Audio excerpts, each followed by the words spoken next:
Harry, did you put your name in the Goblet of Fire? Are you absolutely sure? Well, I am sure that today I'm talking about Harry Potter and the Goblet of Fire. And oh boy, was the movie just the worst movie of all the movies. Oh boy. I mean, it's still good. That being said, it's just, I don't think it's nearly as good as some of the other ones like Prisoner of Azkaban, or Order of the Phoenix. And the book is much more interesting and well put together with like the mystery and the intrigue and the geopolitics and all that kind of stuff than the movie. But the movie's still fun, and it still tells the same story. Now, for this one, it's becomes a lot more geopolitical. Harry Potter goes international, right? The Quidditch World Cup. I think it's fitting that I'm revisiting this one now as we're having the World Cup here in America, which the memes about the Europeans, the Euros loving America, that's actually pretty fun. I'm seeing all the memes, it's great. So, of course, the Quidditch and the World Cup, it's like a mass sportsball ritual, right? And keep in mind, I'm not anti-sports. I just know a lot of people in my camp are, so they probably would think that that's interesting, and I think that it is applicable to that, right? Because there's this entire Quidditch match going on, but that leaves everyone's guard down to now where the match is attacked, right, by the Death Eaters. We formally get to meet the Death Eaters, the followers of Voldemort. They very much look in the movie like the KKK, and they function very much in the same way. So now we can see that it's definitely becoming more apparent, the sort of power dynamics of the wizarding world, right? And the competition, the competing structures for ultimate power over the wizarding world, right? You have the Ministry, you have the Death Eaters and Voldemort, and then you have Hogwarts and Dumbledore. Those are kind of like the three power blocks, right? But then, of course, as we know, the Ministry, it just eventually sells out to the Death Eaters and Voldemort, because that's what I think Harry Potter really is. That maybe some people have talked about it, because like I said, I'm not trying to say I'm some genius that's coming up with all this stuff. I mean, most of this I'm just getting from other people anyways. But Harry Potter is very much like a critique of the British Empire, right?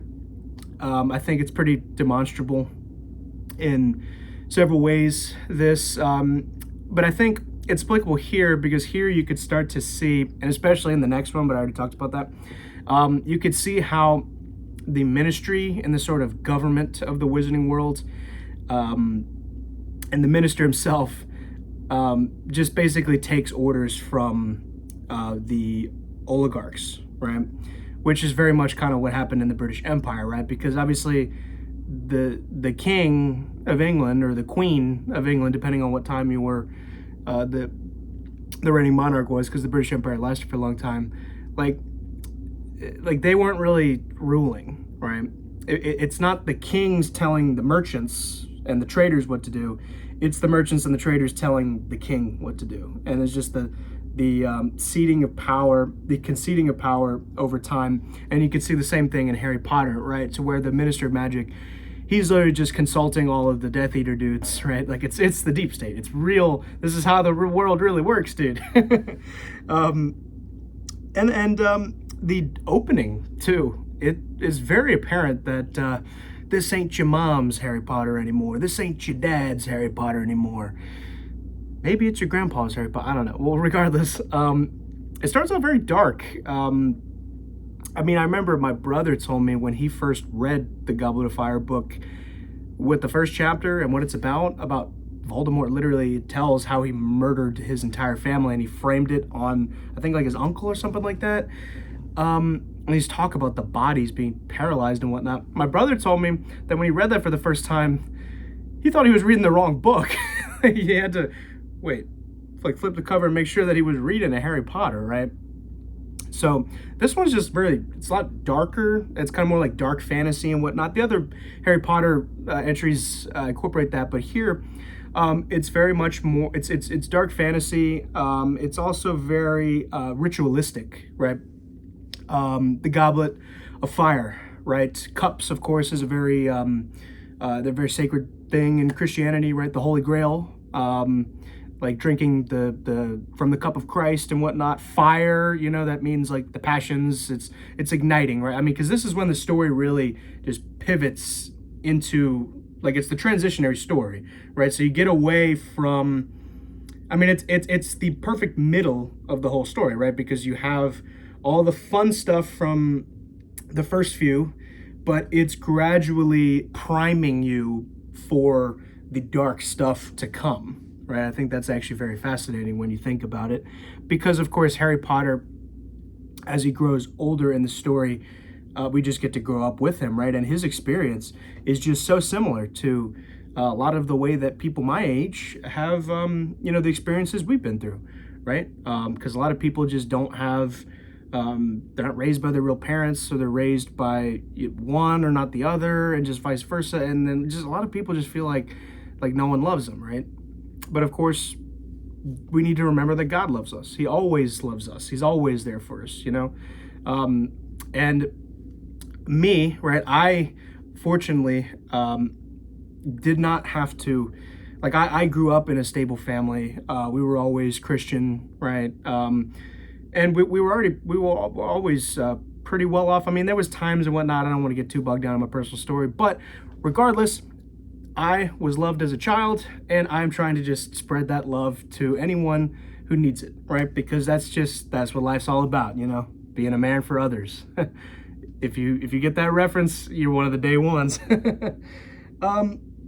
Yeah, and I think another thing that if people really noticed it, realized it, and when I say people, I'm talking about my fellow Catholics who don't like Harry Potter, I feel like they would be more open to it, and they could see how it ontologically or spiritually is in the same plane as Lord of the Rings or Narnia. I'm not saying it's as good as those, but it's in the same kind of British fantasy, kind of Christian stories, right? Like, it's in that canon. And what it really is these sort of, I wrote it down here, the theological categories, right? And what I mean by that is that Catholics, I think what we're really good at doing is we're really able to map like theological concepts or individuals from our faith, right, onto characters in fiction, right? People do this with Lord of the Rings. You can clearly see, oh yeah, Gandalf, he's very Christ-like. He's also very reminiscent of Saint Michael the Archangel, right? And he's a mix with Odin and Merlin and stuff like that. So you can see that, and also people are like, oh yeah, I can see how Galadriel is very much like the Virgin Mary, right? Or Radagast the Brown, he's a lot like Saint Francis of Assisi, right? And we can make those connections in our head, and it just naturally makes us like the work more, right? And Harry Potter has that too, and I've talked about this a lot, but a lot of people don't really talk about it, or they don't notice. I don't know what it is, but that's just why I'm talking about it, which is how you can clearly see how Dumbledore fills the same kind of role. He's very priestly, he's very Christ-like. Also, Fox the Phoenix being like the Holy Spirit. There's some other ones too. Also that's the other thing, like the women in Harry Potter are awesome, right? Like Molly Weasley, Professor McGonagall, dude, even Bellatrix, like you don't want to mess with her. So like the women are cool, right? But yeah, so you can apply those same kind of things, or Sirius Black. He's very much like a Christ-like figure, right? Or even maybe even like a Saint Augustine or something like that. Yeah, so I think when people, if they realize that, they could better see what I'm trying to say. I'm not saying you have to like this. I've never told anybody that you have to like Harry Potter, because you don't have to. It's not part of the faith, right? Like, you don't need it for salvation. But it's just so good, man. And it just teaches us real truths, right? Like, I mean, that's why Harry Potter, just as Lord of the Rings, feels more real than most like realistic stuff, right? Like movies and TV shows that take place in the real world of the present day. Lord of the Rings and Harry Potter, like fantasy and sometimes sci-fi, actually more accurately depicts the real world than like so-called realism does. I made a meme about that actually. Yeah, so we also get more insight into the ministry, right? Because Harry has the when he goes to the Pensieve, right, the memory device, which literally allows you to go and revisit memories of your memories or another person, and he learns like about the bureaucratic structures of the ministry. They look almost very clerical in the movie when they're putting what's his name, Igor Karkaroff, on trial, and that this whole commissioner for the Triwizard tournament. Okay, there's this thing with his past. This is all confusing. He learns about more people that work at the ministry. He learns more about Mr. Weasley's job at the ministry, and he also meets Cedric Diggory and his dad, who also works at the ministry. And Mr. Weasley is just the best, man. Like, I remember in the book when, I forget who it was, but I think he was doing business or something with a muggle, and he was using Harry as like his helper, right? And he had to pay him in like muggle money, right? Like pounds, but of course he doesn't know what it is. So like when he's going to pay him, he's like, wait, and Harry had to help him with the counting the money. I thought that was so funny. And I was like, maybe that's how, like because you know how guys, like I've talked about, I love, like other cultures when I'm so interested in it. I talk to people of all different kind of cultures and I'm really into it too. And I think, maybe they see me as like Mr. Weasley trying to count the money, right? Where like I'm into it, but I just don't know, I'm missing some context, I just thought that was funny. Let me see. Yeah, so Hogwarts, keep in mind, I rewatched the movie to refresh me up a little bit, but it's done so much better in the books. Because of the movie, it kind of doesn't really make any sense. But Hogwarts has been chosen to host a legendary event, the Triwizard Tournament, right?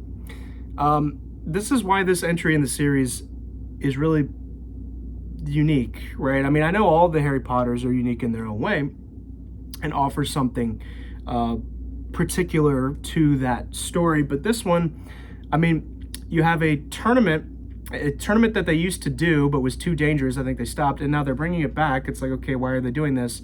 And it's almost like the Hunger Games, right? Because people have died in the tournament. You have to face like these crazy trials. Like Harry has to fight a dragon. He has to go and rescue Ron underwater, and then he has to go in the maze, right? And then you have 2 visiting wizarding schools, right? So you learn Harry Potter goes international, right? It's like Mr. Worldwide. The Yule Ball, which was pretty fun. I enjoyed watching those scenes. Those are fun. Yeah, so you learn about other magic schools, right? Durmstrang, I believe they're like the North European, like Finland or Northwest Russia or something like that. And then the Beauxbatons, the French wizarding school, which it's all girls. Maybe that's like a jab at the French being so, you're so fruity and whatnot. I don't know. I just thought that was a funny, different thing. That was a funny little thing that was worth mentioning. And you can clearly see, going back to the critique of the British Empire, you could see how the British ministry kind of has they kind of have the market cornered on power and influence, right? Because the ministry, like, I don't think there's a ministry in the other European countries, but there is. So the ministries kind of represent the centralized power structure of the different power blocks in the world, right? So you have the British sphere of influence, which is like Europe and stuff like that, and then you have America has their own ministry, and then there's also a school, and I assume a ministry in Latin America. It's in Brazil, and then you got one in Africa, Japan, right? So I think they really represent the different power structures. But then, of course, the British ministry, like, you can see how they have a monopoly on power over the other countries within their influence. I'm not saying they rule the whole world, but I mean, I think that was the point, right? With infiltrating the ministry by the Death Eaters to, subjugate the whole world and stuff like that. Interesting. Yeah, and you can see how the certain characters, right, that like go to Hogwarts.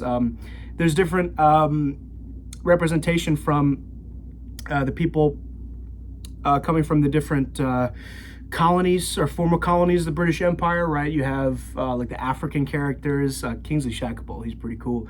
And then, oh my gosh, you got the Indian girls, Padma Patil, and I can't remember his sister's name. I'm sorry.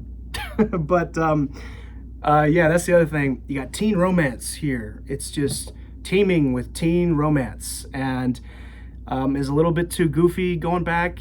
Yes, but it's really funny and entertaining, and we all go through these kind of things because it's just relatable. As whatever goofy stuff that's kind of cringe that happens in Harry Potter, I mean, we were all, and we still are goofy and kind of cringe, right? So it's fun to see characters go through their goofy kind of cringe phases because that's just part of life and growing. Now, Cho Chang, Harry Potter has his first big crush, right? And of course, it's an Asian girl, the Scottish accented Asian girl. And this is, I mean, I am joking, but I still just can't help but think of the connection. It's kind of like the weeb cautionary tale, right? Because Harry is obsessing over the Asian woman. He's like, yeah, dude, I'm gonna ask her out. But of course, I'm like, Harry, I love you, but you don't have that Riz, dude. That, like, Cedric, he's cornered the market on Riz, dude. Like, come on. Like, of course she's gonna fall for Cedric. But Harry thinks, you know, he flies close to the sun. I can't get the Asian girl. Okay, he's got to settle for the Indian girl, you know. And Padma Patil, like, she's cool. That's the thing. All these characters are cool. Not only is there characters that men and boys, like, there's the male characters in Harry Potter are cool and role models, but also the women characters, they're cool and serve as role models too. Hermione, McGonagall, Molly Weasley, Padma Patil. I mean, all of these characters, right? And that's a really good thing about Harry Potter. And then, yeah, this is when Harry Potter becomes like full-on conspiratorial, right? With Barty Crouch Jr. and Chinese Fireball. Ooh, Barty Crouch Sr. This disconnected father-son relationship, he had to put him in Azkaban because he was actually in on the whole Voldemort stuff and whatnot, and he's the commissioner for these Triwizard Tournament games, and you're just like, why is all this happening? Okay, wait, so you have to be 17 to enter the tournament, but Harry didn't put his name in the Goblet of Fire, yet when they're choosing the champions, he comes out as the 4th champion. And then they just decide to let him do it. Right? Harry, did you put your name in the Goblet of Fire? And there's this whole plot, and then Barty Crouch Jr. is Harry's Defense Against the Dark Arts teacher in disguise, and you're just like, what? Like I said, the movie, it's really confusing. But, and then you're just like, why did Dumbledore let all this happen? Like, that seems kind of incompetent. And it might, however, I do think that ultimately Dumbledore is in control, because I'm like, okay, guys, did they beat Voldemort in the end? Yes. Okay, there we go. We did it. Everything's gonna be okay in the end, right? It's Christian, you see.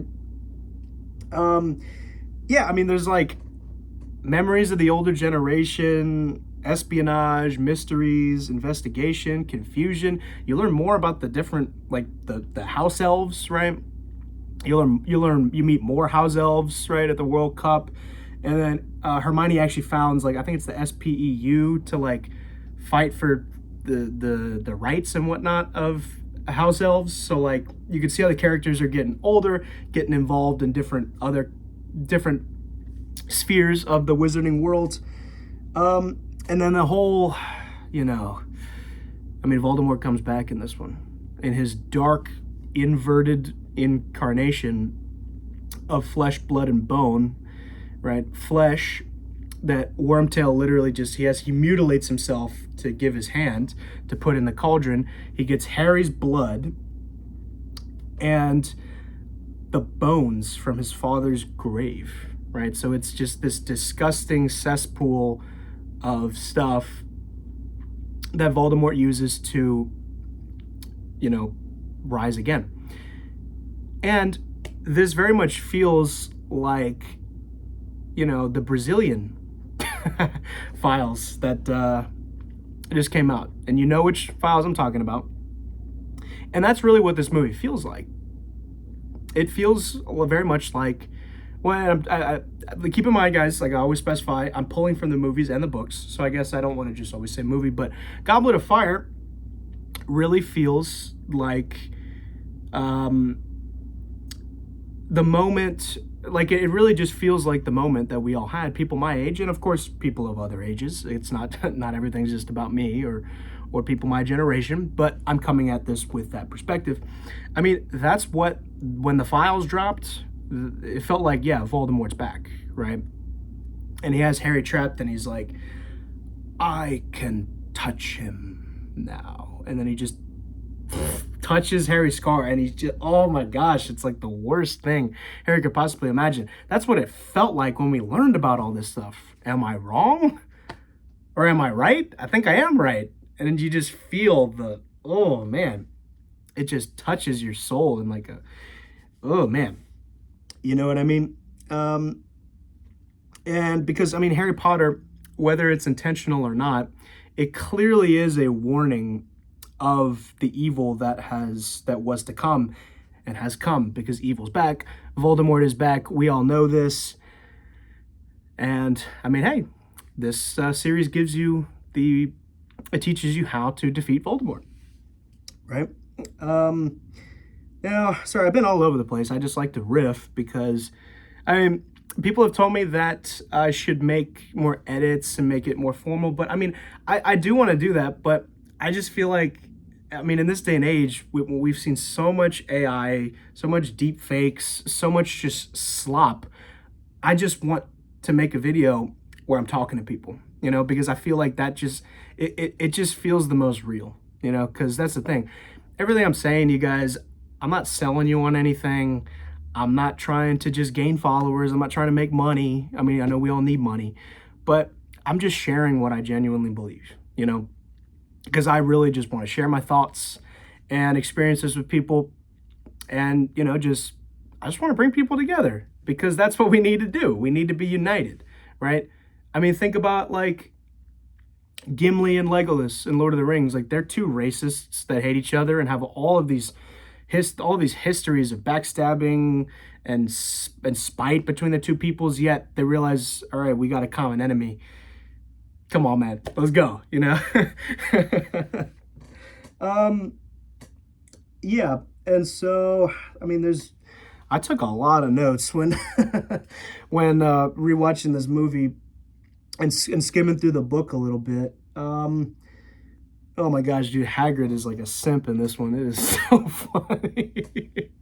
And I remember when he's telling him about the dragons, when he's warning him about that, and he's taking him into the Forbidden Forest, and then Harry's like waiting for the dragon to come, and then he sees the head of the French headmaster of the French wizarding school. She's a giant, actually, just like Hagrid, and then she comes out of the bushes, and Harry's like, did this dude really just bring me all this way? Or Harry didn't know it was a dragon, but Hagrid said that, okay, he needs to show him something. And he's like, did he really just take me to the Forbidden Forest just to show me Madame Maxine? Oh my gosh. So that was really funny. And then also there's the new shapeshifter character of Igor Karkaroff. I think that's kind of showing the sort of ambiguous, I guess you could say, allegiance and or motives of Russia and the whole Eastern European sphere, right, and stuff like that. Because you could see, okay, wait, Igor Karkaroff was a Death Eater. You see him in the movie, he's closing the door and everyone sleeps so he can, and then the Goblet of Fire is back there. Oh no, what's going on? Right. Oh gosh, and Victor Crumb, bro. Victor Crumb is peak male performance, dude. He's he's just so cool, man. And I'm like, what is it with Eastern European or like Serbian or who? Like, I know he's Bulgarian, but he looks like every other dude who's like Serbian, and like Nikolai from Grand Theft Auto 4. What's that dude? Goomer, whatever his name was from Sam and Cat. If you saw that, he's also a Serbian dude, and like they're like Eastern Europeans or Serbians or Bulgarians, whatever you want to call them. They're always depicted in Western media as like the stupid oaf dude, yet he's like the protector dude. He's just like the Chad dude, you know? And it's like, yeah, Victor Crumb, you stand up against the evil Western liberal scam journalist Rita Skeeter. I mean, another character of importance, Harry's new defense against the dark arts teacher, Alistair Moody. He's an Auror. Aurors are the sort of muscle of the Ministry of Magic. They're the, I guess, police and or warrior class of the wizarding world. They're dark wizard catchers, right? Which eventually Harry becomes an Auror at the end of the series. Oh no, I spoiled it. I'm sorry, but I gotta just, you guys already know, just bear with me. My brain is crazy, but I'm just trying to share this cool thoughts with you guys. Now, I think when you can see how the Aurors a lot of times have to use kind of questionable means to catch the dark wizards. I'm not saying this is okay, but this is just how the book and the movie present it. And of course, the name Alistair, that's particular. Alistair Crowley, right? I mean, he is the most Crowleyan of almost all of the Harry Potter characters. I mean, besides Voldemort, of course, but I'm talking about the characters below him. He's very Crowleyan, especially the way he looks. He's very Crowleyan. I'm not saying Alistair Crowley had like a weird moving eye that could see at the back of his head. Maybe he did, I don't know. But he's very Crowleyan in the way, like his teaching methods, and the fact that, oh wait, that's not even him. Like the whole thing was a lie, right? It's deception, dark magic. It's because dark magic is about deception. Real world magic is about deception. That's what I tell people, is that Harry Potter and like the magic in it's really just imaginatory, right? And the magic spells they use in the combat, that's not how actual real world magic works, right? Now, yeah, like I said, in the teaching methods, I was really interested in the Mad-Eye Moody stuff and the way he taught his classes, right? So he teaches in one of the classes the 3 unforgivable curses, right? So we just learn more and more about the evil in the world of Harry Potter. So the 3 unforgivable curses, they are the killing curse, the Imperious curse, which allows you to control people, as mind control, and the third one is Crucio, the torture curse, right? So you can see how it's full spectrum dominance, torture, mind control, murder, right? Those are the ultimate tools of the Coomer Goblin elite who rule us, right?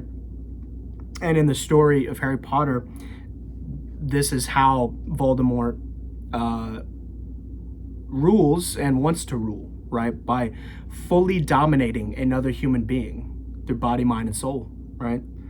Just degrade and destroy all of them, right? Because they're all part of the human person. I mean, the whole system of real world power structure is exposed, I think, in the Curses lesson, overtly yet hidden at the same time. It's very fascinating because Mad-Eye Moody, I mean, it's partially because Mad-Eye Moody, he's very Crowleyan, yet he's still charismatic at the same time. He's goofy, and Harry still kind of trusts him, even though Harry, like I said, I love you, my guy, but this was like the equivalent, and like I said, in the movie, it's so much worse. Like, it was the equivalent of like Anakin when the Emperor is like trying to turn him to the dark side. I'm like, Anakin, how do you not notice that this dude is just pure evil? It's kind of the same thing we hear. I'm like, Harry, how do you not notice that this dude is crazy and he's evil and he's trying to kill you, dude? But whatever.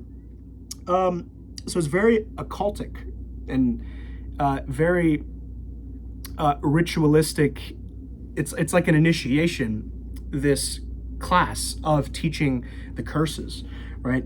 He even spills the beans in a single sentence, passively, and the kids didn't even notice this, right? So he says, so he talks about the Imperious curse. That's the first one he talks about, where you can control another person. Imperio, I command, right? And you can just, with your wand, you can just control another human being, right? Which is really messed up.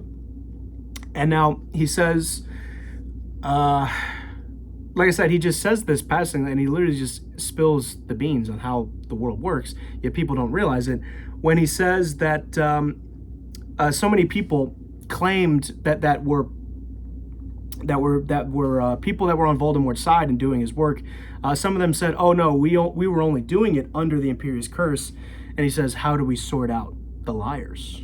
Right, showing how the R's and the Ministry, they still use evil to fight evil. Right, I'm not saying you have to do that. That's not what I'm saying, because the moral of the story of Harry Potter is, no, you can't destroy evil by being evil. It's not about that. It's about being humble and loyal and loving, right? That's how you defeat evil. Yet he literally just says, well, how do we sort out the liars? And then he tells them the next curse. So you're telling me you're already using one of these curses. And he already says using any one of these curses is a one-way ticket to Azkaban, the prison industrial complex. Yet they don't go. I mean, he's already talking. He's literally saying they use this. Yet no one's getting prosecuted for this. No one. I mean, like, what? Yeah, exactly. There is no rule of law. That's kind of made up. Oh man, my battery's running low on this. But I mean, I'm just riffing right now because I just really wanted to make this video, because there's a lot of different fun things going on. And so it implies that the Ministry uses evil to fight evil, kind of showing like dialectics, right? Which can lead a lot of people to realize in our own world, oh wait, the US government and the CIA and all the usual suspects, well, they do all this evil stuff to go after blah, blah, blah, the people they don't like. Both are bad, so there is no good or evil, right? You see, that's the trick. That's that people fall for. They fall into the lure of the dialectic, right? The false dialectic. I mean, the Defense Against the Dark Arts class is the most important class because, I mean, it honestly deals with your salvation, right? Because if you're able to defend against the dark arts, your soul is saved, right? It's a really interesting thing. And I mean, you see a lot of the characters that die throughout the series, like Harry sees their spirit. It's almost like they're in heaven, and it's like the intercession of saints, right? It's really interesting. And I mean, even at our mass, we believe that the angels and the saints are all coming down and they're with us, right? I think that's really beautiful. And the Defense Against the Dark Arts teacher is a sort of spiritual leader or instructor of the students. That's why it's always hijacked. Sorry, I'm reading off these notes because I was just kind of writing it in an essay style, and I thought that it was kind of just, it was a good idea to just read here. That's why it's always hijacked the Defense Against the Dark Arts teachers, right, and classes. They're always put the plants who the real power structure wants in there, because we have to, we debase people by inhibiting their abilities to fight against real evil, right? So they're hijacked by these Coomer goblins. Is crazy. I don't know why I wrote it like that. In Goblet of Fire, Moody is like the phase in our spiritual instruction in the world. And I'm sure a lot of people who have been through public education have experienced this, right? Where the priest class becomes very overtly satanic, right? I mean, it's like when you realize that, like, oh, wow, Barty Crouch Jr., I wrote it down here, this example. I mean, it's when you realize that all these people that we grew up watching their videos, their movies, their music, oh wait, no, these people are actually pretty evil and into pretty insane stuff, you know? And oh, they're just paid mouthpieces, right? Like when Neil deGrasse Tyson says that he loves GMOs, right? Like just out of nowhere. Oh yeah, GMOs are great, dude. Or like, oh yeah, men can compete in women's sports, right? So then you realize, okay, this dude's just a phony, yet he is also part, knowingly or unknowingly, inducting you into the modern day death cult, the culture of death, right? Which is, Harry Potter has a lot to say about that. So like when you realize that Barty Crouch Jr. is actually Alistair Moody, it's not even the real Moody who's been doing this, just shows how the rituals and the social engineering works in the world, right? How it's all just it's a spell, it's an incantation, it's the Wizard of Oz, it's the man behind the curtain showing you stuff, right? Deception. And then you realize, oh, Neil deGrasse Tyson is just a tool of the high priest scientist class. And he has been this whole time. It's crazy, bro. In the books, he even uses mind control trauma on Neville with the, when he's teaching the class about the torture curse, which, by the way, Neville's parents were tortured to death using that curse because they refused to give up Harry's parents. And so he uses that to make, to trigger the trauma in Neville to be like, oh, hey, Neville, are you okay? Here's this book, man. I think you'll like it. And of course, that book tells Harry the clue for the next class. So you can see he's like this crazy mage mastermind. And oh man, and he's doing psyop on the masses, like on the kids. He's literally socially engineering them. I mean, in the book, he literally let them use the curse on each other, like the Imperious Curse. What? This is crazy. And I think in the movie, I thought it was worth noting that Harry looks the most Christ-like in this one, with his kind of longer hair. I know this is the movie. I don't know why everyone just had long hair in this movie. I thought that was weird. Transitionary period, most ritualistic of the Hogwarts stories. It's the rite of passage, right? Harry has to go through all the trials. It's really mythological, really fun. It's almost like the Hunger Games, Battle Royale kind of stuff. And they're all and Harry's competing to get the Triwizard Cup, right? Eternal fame and glory. I mean, you could sell it for a lot of money, right? And so that's what Harry's after. And I think what this story is trying to show you is how people, because in the real world, people are chasing the Triwizard Cup, right? People want their bounty, their loot to be like, you know what? Okay, I got this and everything's okay, right? I'm famous. I have eternal fame, glory, wealth, all this stuff, right? But it's like, at what cost, Because while this is going on, there's also, while the Triwizard Tournament's Cup, there's all this stuff on the inside going on, and it's just really dark.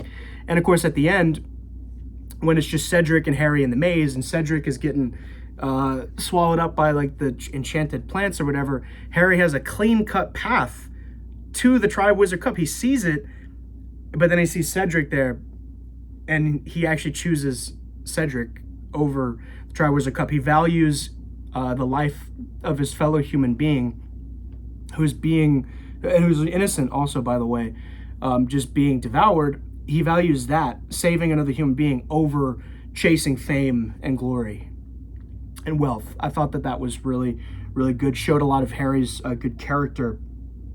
I mean, I think I said pretty much everything I wanted to say. I mean, ultimately, you could see how Harry is becoming very much more Christ-like. He shows more of like the threefold office, like the three offices of Christ: priest, prophet, and king. He looks much more like Christ. And I mean, Harry Potter, it's really just a blend of like the Moses story, the Christ story, mixed with the sort of mixed with classical mythology, right? And it's just a fun, like, imaginative, like, like it shows real world archetypes as if they had magical powers, right? Because Dumbledore, I mean, he's a school teacher, and you're like, oh, that's cool. What if my school teachers had these cool magical powers and had my back, you know? It's just a really, really good story. Yeah, so I think I said pretty much everything I wanted to say. This is the transitionary period, and Voldemort's back, and it's just, oh man. Yeah, it's crazy, but there's hope because Dumbledore tells him that he's not alone. Even if dark and difficult times lie ahead. Let me see what he said. He says that dark and difficult times lie ahead, and we will have to make the choice between what is right and what is easy. You know, and the characters all kind of realize like, yep, things aren't going to be the same anymore, you know, but that's okay because we have each other, and we have Dumbledore, we have Hogwarts. We're going to defeat evil, you know? We're going to do it. And I'm telling you guys, in the real world, we're going to do it too, you know? We're going to defeat the Coomer Goblin Elite. Woo! Thank you guys for watching. Oh yeah, and also guys, I forgot to mention how Cedric Diggory, I think, is literally just Charlie Kirk. That's pretty demonstrable. But yeah, anyways, thank you guys for watching. Any thoughts, opinions, agree, disagree? I'd love to hear them in the comment section below. And stay tuned for the Half-Blood Prince analysis, which will come out soon because I already did Order of the Phoenix. Thank you guys very much.